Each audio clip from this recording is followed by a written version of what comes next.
Pag-usapan po natin yung Gilas Pilipinas coaching job. Kumbaga, ano ngayon, for hire. Naghahanap po ng bagong coach ang Gilas Pilipinas. Gusto kong simulan itong video nito with this statement.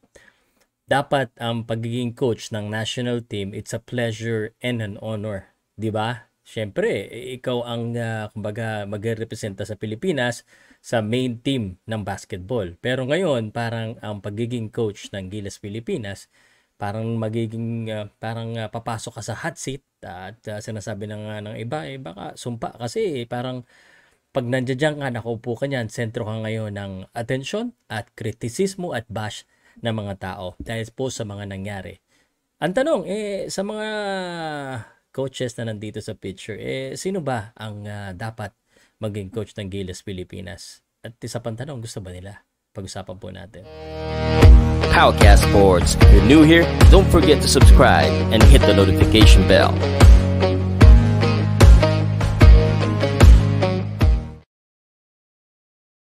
Aminado tayo na kahit na hindi maganda yung pinakita natin sa World Cup, talaga namang mahal na mahal pa rin natin ang basketball.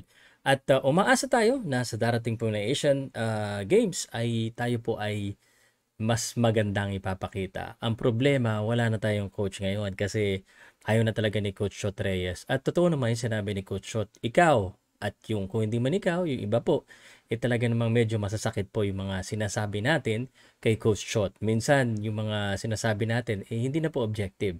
Ako, naniniwala ako na lahat po may opinion, pero yung ibang opinion ay medyo talagang below the belt at nakakasakit po, hindi lang po sa coach, sa players at saka sa pamilya. So I think para sa sanity din ni Coach Chot Reyes, dapat lang siguro na tama na talaga. It works both ways para sa kanya at para sa team. Now, it's the hunt for a new coach. Masasabi ko kagad, and let me know kung naniniwala ka dito.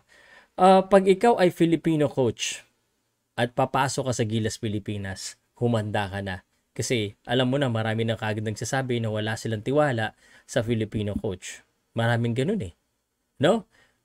Kahit pa kung yung apelido mo or Black, Norman Black or Tew, siguradong lalo na pag pumalpak or hindi nanalo, may masasabi pa rin. Hindi masasatisfied ang mga basketball fans. Ngayon, meron tayong Tab Baldwin, Rajko Toroman, at saka ito po si Nenad. Sila po, Nenad of Yusinik, sila yung mga imported natin na mga posible po na makuha. Sa akin po palagay, I think Coach Tim Cone will do a good job, to be honest, and it's an easier transition kasi assistant coach na siya, kilala niya na yung mga players, and si Justin Brownlee pa yung magiging import natin, naturalized player natin. I think maganda kasi alam niya na kung paano maglaro si Justin Brownlee. It makes perfect sense. Now, it makes perfect sense. Ang problema, ayaw talaga ni Tim Cone. Naintindihan ko siya kung bakit ayaw niya. Sabi niya, sa Hinebra yung puso niya. I mean, sa Hinebra, mahal na mahal yung siya at mahal na mahal yung team ng Hinebra. Pagdating sa coaching job ng Gilas, medyo mahirap talaga Parang papasok ka sa alam mo na alangan talaga. Na si Jimmy Alapag, he's doing okay sa Sacramento. I don't know if it makes sense for him to go back to the Philippines, although syempre he has gained a lot of experience doon. And then I'm not gonna go to specifics with the rest. Sa akin si Coach Rajko, kaso si Coach Rajko, 'di ba nagko-coach na sa ibang team, 'di ba? So I don't know if makukuha siya kung gusto niya. I think yung ginawa niya dati, especially yung Gilas 1.0, yun ang pinaka-naalala ko. None unless makapag-commit po yung SPP ng solid and continued program na hindi basta-basta bawas sa akin na lang, kung ako si Coach Rajko, wag na lang. I think it's the same for everyone. So, yung coaching job ng Gilas Pilipinas is gonna be really hard right now. Sa tingin ko, yung next coach natin, aside from having a different system, should be also like Coach Shot. Kailangan matibay ang puso, matibay ang dibdib, kasi sigurado ko na he's gonna be center of attention. Especially right now, that the coach that's gonna come in, and this is real the coach that's gonna come in, it's probably set up for And again, I don't know how to say this. Failure kasi ilang weeks na lang. Tapos expect ng mga tao na manalo tayo dyan. Although Asian Games is much more achievable. Kung titingnan nyo, nanalo lang tayo sa isang Asian teams. Sa isang Asian team sa China. So which mean much achievable kasi yung Asian Games. Sa Asian Games, medyo mataas tayo dyan. Kasi nakabot nga tayo ng World Cup eh. So, although nandiyan ang Japan, hindi ko alam kung maglalaro sila. But the thing is, much achievable. Siguro sa akin, it doesn't really matter now kung sino yung maging coach. From this list, I think these are all good candidates for the coaching job. Yung mga Filipino lang talaga, I think, should give enough chances to the new coach. Again, we did that with Coach Shot Reyes.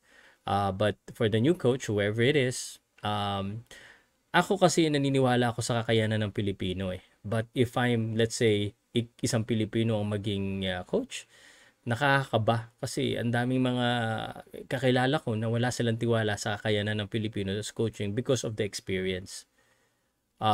But I say this, no, as long as mabago yung sistema natin that prioritize more on shooting and passing and not isolation or hero ball na tinatawag nila, I think we give ourselves a chance. Siguro tanong ko lang po sa mga nanonood o nakikinig sa akin na ito, we're in shambles, naghahanap-hanap tayo ng coach, sino ba talaga yung ngayon at this point, ang pinakamabilis na pwede natin makuha? I don't know as well kung the best coach that we will have for Asian Games will be the best coach that we should have for the rest of the new campaign or the new project for the next cycle of the FIBA World Cup or the Olympics. So, yan ang pinakamalaking tanong.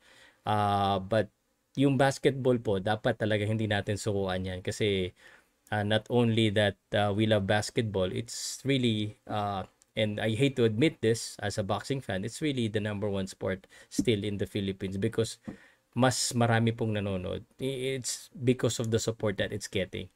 And I think as a basketball fan, we deserve more than, the performance that we have with the FIBA World Cup. So, yun lang. Ang hirap lang maging coach ngayon. Di ko alam. Parang kung sino matanggap na coach, humanda na kagad sa mga fans. Which is, hindi naman natin mapipigilan eh.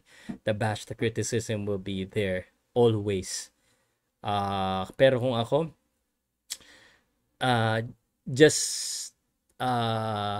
I don't know what's happening internally, but without the politics or kung ano man yung issue sa loob, I think I would like to have siguro si Coach Tab na nga.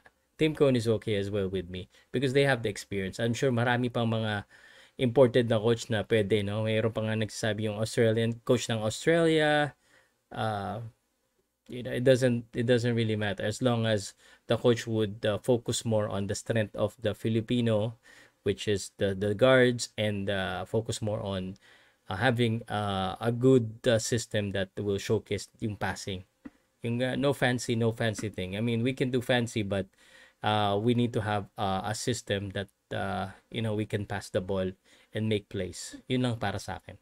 Sa inyo, sa tingin nyo, sino ba yung pinaka pwedeng coach dito sa mga nakalista? Shoutout pala kay clicksbasketball.ph. Siya yung gumawa ng poster eh.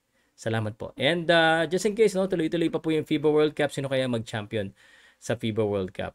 No, natalo Team USA. So anyway, shoutout po sa aking sponsors, ang Sports Plus PH. Diyan kayo mag-register, guys. Salamat po.